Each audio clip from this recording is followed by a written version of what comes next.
అంటే ఇప్పుడు ఏదైనా ఒక ప్లాట్కు తీసుకున్నాం అనుకోండి, పూర్వీకుల దగ్గర నుంచి అనువంశికంగా సంక్రమిస్తున్నటువంటి ఆ ఫ్లాట్ అనుకోండి, దానికి ఏ డాక్యుమెంట్స్ మనం చూడాలి? అంటే దాంట్లో ఎవరెవరు సైన్ చేస్తే ఆ ప్లాట్ కొనేవారి సొంతం అవుతుంది అంటే ఏం చెప్తారు? వాళ్ళ కుటుంబ సభ్యులు వచ్చి అగెనెస్ట్గా ఏదైనా కేసు వేయకపోతే హ్యాపీగా అమ్ముకోవచ్చు, హ్యాపీగా ఆ పర్సన్కి చెందుతుంది. ఎవరైతే ఇంటి వారసులు ఉన్నారు, లేదు అందులో 3-4 మెంబర్స్ ఎక్కడో ఉండి వాళ్ళ, మీరు రేషన్ కార్డులో చూస్తే తెలిసిపోతుంది, లేదా లింక్ డాక్యుమెంట్ లో చూసినా తెలిసిపోతుంది. అంటే అప్పుడు రేషన్ కార్డు లేదు కదా, అందులో డాక్యుమెంట్ ఎవరు ఎంతమంది అబ్బాయిలు ఉన్నారో తెలిసిపోతుంది. సో లేకపోయినా అందులో లేకపోయినా కేసెస్ అనేది ఫైల్ చేసి ఉంటారు, ఇది నా ప్రాపర్టీ అని. అట్లీస్ట్ 12 ఇయర్స్ వరకు ఎవరు రాకపోతే ఆ ప్రాపర్టీ ఆ పర్సన్ అవుతుంది. ఇప్పుడు ఇంటిలో పెద్ద కొడుకు ఉన్నాడు అనుకోండి, చిన్న కొడుకు ఎక్కడ ఉన్నాడు, ఈ పెద్ద కొడుకు మీద రాసిండ్రు, ఆ 12 ఇయర్స్ వరకు ఎవరు అబ్జెక్షన్ చెప్పకపోతే పెద్ద కొడుకే చెందుతుంది. సో అంతలోపు ఎవరైనా వచ్చి కేసులు వేసిన వాళ్ళు ఉంటే మీరు వెబ్సైట్లో చెక్ చేసుకోవచ్చు, క్లియర్గా ఉంటుంది. రీసెంట్గా ఒక కస్టమర్ ఒక చోట ఒక ప్రదేశంలో ఒక ప్లాట్ కొన్నాడు. అయితే ఆ ప్లాట్ అమ్మిన వ్యక్తి ఎవరైతే ఉన్నారో ఆయనకి అది అనువంశికంగా వాళ్ళ పూర్వీకుల దగ్గర నుంచి సంక్రమించినటువంటి ఒక భూమి అది. అయితే అది ఒక కస్టమర్ కొన్నాడు. అయితే ఎవరైతే అమ్మారో వాళ్ళ మనవడు, వాళ్ళ కొడుకు దాంట్లో సైన్ చేయాలి. ఆధార్ కార్డులో, రేషన్ కార్డులో వాళ్ళ ఫోటోలు, వాళ్ళ పేర్లు లేవు. మరి ఈయనేమో అసలు కొన్న కస్టమర్ ఏమో ఇతనే ఆ ప్లాట్కి యజమానేమో, ఇతను సంతకం పెడితే సరిపోద్దేమో అని భావించి పాపం అతను మోసపోయి ఇప్పుడు వాపోతున్న పరిస్థితి ఉంది. సో అది ఎలా గ్రహించుకోగలగాలి? అంటే తీసుకునే ముందు ల్యాండ్ విషయంలో జరుగుతాయి ఇలాంటివి, మేజర్గా ల్యాండ్ విషయంలో జరుగుతాయి, ప్లాట్ విషయంలో జరగదు. ఎందుకంటే ఎల్పీ నెంబర్ ఇచ్చేటప్పుడు, రెరా నెంబర్ ఇచ్చేటప్పుడు అన్ని చెక్ చేసుకుని ఇస్తారు. దానికి పర్టికులర్ ఒక డిపార్ట్మెంట్ ఉంటుంది. సో కొనే వాళ్ళు కానీ ఓ లాయర్స్ 3-4 మెంబర్స్ అడ్వకేట్స్ ఉంటారు, హైకోర్టు అడ్వకేట్స్, ఇవన్నీ ఫర్దర్ చూసుకొని ఈ వెంచర్లో 99%, 100% చెప్పట్లేదు, 99% జరగవు. ఏదో చిన్న జరిగితే జరగవచ్చు, స్కోప్ లేదు. ఒకవేళ అసలు అది కూడా జరగకుండా మనం నివారణ చర్యలు తీసుకోవాలంటే మనం ఏమేం చూస్తే బెటరు? ఏ డాక్యుమెంట్స్ మనం ప్రాపర్గా పక్కాగా చూడాలి, పాటించాలి అంటే ఏం చెప్తారు? 30 years లింక్ డాక్యుమెంట్తో పాటు పహానీలు అన్ని చెక్ చేసుకోవాలి. 50 years పహానీస్ అన్ని ఉంటాయి కదా, ఆ పహానీలో క్లియర్ వంశపారంపర్యంగా వచ్చిందా, లేకపోతే ఎవరైనా నమ్మితే వచ్చిందా. సో ఆ పహానీలో తెలిసిపోతుంది వాళ్ళు ఎంత అందమందమ్ములు. ట్రీ ఉంటుంది కదా, ఫ్యామిలీ ట్రీ హిస్టరీ అంతా ఆ పహానీలో తెలిసిపోతుంది. అందులో తెలుసుకుంటే సరిపోతుంది. తెలంగాణలో రీజనల్ రింగ్ రోడ్ వచ్చింది. అది ఏ ప్రాంతాలను కనెక్ట్ చేస్తూ ఉంది? ఆ కనెక్ట్ చేసేటువంటి ప్రాంతాల్లో ఇప్పుడు మార్కెట్ వాల్యూ ఎలా ఉంది? ఏ ప్రాంతంలో ఇప్పుడు అసలు మార్కెట్ వాల్యూ ఎక్కువగా ఉంది? ఏ ప్రాంతంలో మనం ఇన్వెస్ట్ చేస్తే మన ఇన్వెస్ట్మెంట్ ఎంతకాలంలో డబుల్ అవుతుంది అంటే ఏం చెప్తారు? ప్రజెంట్ రెండు పార్ట్లుగా డివైడ్ చేశారు రీజనల్ రింగ్ రోడ్. సౌత్ ఒకటి, నార్త్ ఒకటి.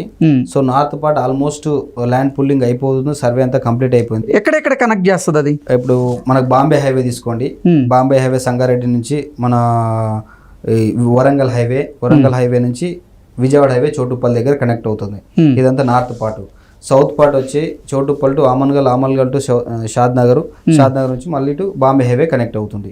So first north part develop అయిన తర్వాత అదంతా రీజనల్ రింగ్ రోడ్ కంప్లీట్ అయిన తర్వాత సౌత్ పార్ట్కి వస్తారు. రీసెంట్ గా సెంట్రల్ గవర్నమెంట్ సౌత్ పార్ట్ కూడా ఓకే చెప్పేసింది. సో అది కూడా సర్వే జరుగుతుంది. సో నార్త్ పార్ట్ లో ప్రజెంట్ ఇమ్మీడియట్ గా 2 ప్లేసెస్ లో వర్క్ స్టార్ట్ అవుతుంది. బాంబే హైవే కూడా స్టార్ట్ అవుతాయి, చోటుపల్లి దగ్గర కూడా స్టార్ట్ అవుతుంది, చోటుపల్లి దాటిన తర్వాత. సో ఈ 2 హైవేలు ఇమ్మీడియట్ గా రైజ్ అయ్యే హైవేలు కాబట్టి ఇక్కడ తీసుకుంటే రీజనల్ రింగ్ రోడ్ బేసిస్ మీద చెప్తున్నా, ఈ ఏరియాలో తీసుకుంటే మాత్రం మంచి ఫ్యూచర్ ఉంటుంది. ఓకే. రేవంత్ రెడ్డి గారు మహబూబ్ నగర్ జిల్లాకు చెందిన వ్యక్తి కాబట్టి మహబూబ్ నగర్ జిల్లా వైపే రియల్ ఎస్టేట్ రంగాన్ని అభివృద్ధి చేసే అవకాశం ఉంది అంటూ కొన్ని వార్తలు అయితే వస్తున్నాయి. ఏంటి నిజంగా మహబూబ్ నగర్ వైపే రియల్ ఎస్టేట్ రంగం అభివృద్ధి జరిగే పరిస్థితులు ఉన్నాయా, లేదంటే అసలు ఓవరాల్గా అభివృద్ధి జరుగుతుందా? ప్రస్తుతం ఏ పరిస్థితులు ఉన్నాయి? 90% ఓవరాల్గా జరుగుతుందండి. ఎవరికైనా ఎంతో కొంత ప్రాంత అభిమానము, ఆప్యాయతన కొంచెం ఉంటుంది. సో నేను అనుకోవడము శ్రీశైలం హైవే కొంతవరకు డెవలప్ అవుతుంది ఒక సీఎం రేవంత్ రెడ్డి వల్ల.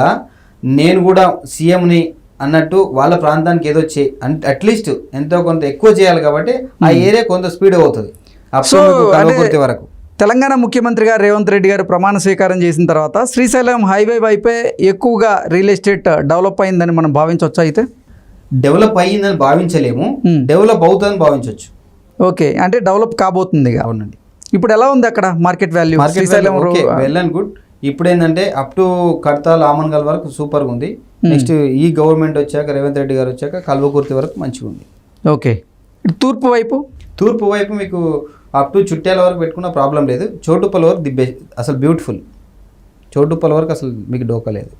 చిట్యాల వరకు ఇంకా ఈ హైవేకి మర్చిపోండి, డెవలప్ అవుతుంది, 100% డెవలప్ అవుతుంది. ఎందుకంటే 2 తెలుగు రాష్ట్రాలకి మెయిన్ కనెక్టివిటీ విజయవాడ హైవే. గంటకి 10,000 నుంచి 11 వెహికల్ ట్రావెల్ అవుతాయి ఈ విజయవాడ హైవేలో. సో ఇప్పుడు 6 లైన్ వర్క్ నడుస్తుంది. నెక్స్ట్ విజయవాడ నుంచి చెన్నైకి ఆల్రెడీ 6 లైన్ వర్క్ కంప్లీట్ అయిపోయింది. కాబట్టి ఈ 160-180 కిలోమీటర్స్ గాన కంప్లీట్ చేసినట్టయితే ఇంకా చాలా బాగా డెవలప్ అవుతుంది. హైదరాబాద్లో హై రైజ్ అపార్ట్మెంట్స్కి పర్మిషన్ ఉన్న ఏరియాస్ ఏంటి, పర్మిషన్ లేని ఏరియాస్ ఏంటి? ఎందుకంటే ఈ కొన్ని ఏరియాల్లో పర్మిషన్ లేకపోయినప్పటికీ పర్మిషన్ ఇచ్చారు, మాకు వచ్చింది అంటూ కూడా కొంతమంది కొన్ని ప్లాట్లు వేయబోతున్నారు, డెవలప్మెంట్ చేయబోతున్నారు అంటూ కూడా కొన్ని వార్తలు అయితే వస్తున్నాయి.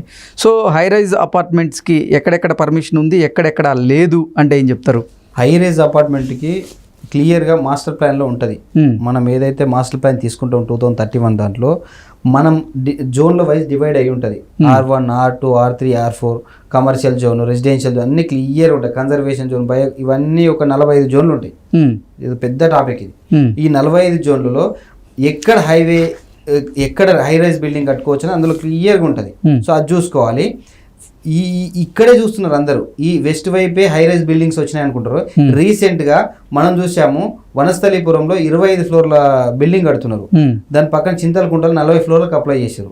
సో హై రైజ్ బిల్డింగ్స్ అనేది నలువైపులో వస్తాయి హైదరాబాద్ కి. కాకపోతే కొన్ని ఏరియాల్లో ఏదో పర్మిషన్ లేదని విన్నాం. అదే కొన్ని ఏరియాలు, ఈ ఏరియాలో కన్జర్వేషన్ జోన్ కొన్ని జోన్లు కన్వర్ట్ అవ్వడం కానీ, ఇంతకు ముందు కొన్ని జోన్లు ఉండింటాయి. ఆల్రెడీ హౌసెస్ కట్టుకున్న వాళ్ళు కొన్ని ఏరియాలు ఉండింటారు కదా, అందులో కన్జర్వేషన్, బయో కన్జర్వేషన్ అట్లాంటి కొన్ని జోన్లలో కట్టుకున్నారు. ఆ ఏరియాలో హై రైజ్ కి పర్మిషన్ ఉండదు. అసలు ఈ 111 జీవో ఏంటి? దీనివల్ల చాలామంది కన్ఫ్యూజన్ అవుతూ ఉన్నారు. అసలు ఈ 111 జీవో ఉంది, ఇంకా ఎత్తే లేదని కొంతమంది, లేదు 111 జీవో ఎత్తేసారు అంటూ మరికొంతమంది. అసలు ఈ 111 జీవో ఉన్న ప్రదేశాల్లో తీసుకోవడం మంచిదా కాదా అంటే ఏం చెప్తారు? 111 జీవో అంటే ఎన్టీ రామారావు గవర్నమెంట్ ఉన్నప్పుడు హైదరాబాదు డ్రింకింగ్ వాటర్ కి 2 నదులు ఉండే, మేజర్ నదులు, ఉస్మాన్ సాగర్, హిమాయత్ సాగర్.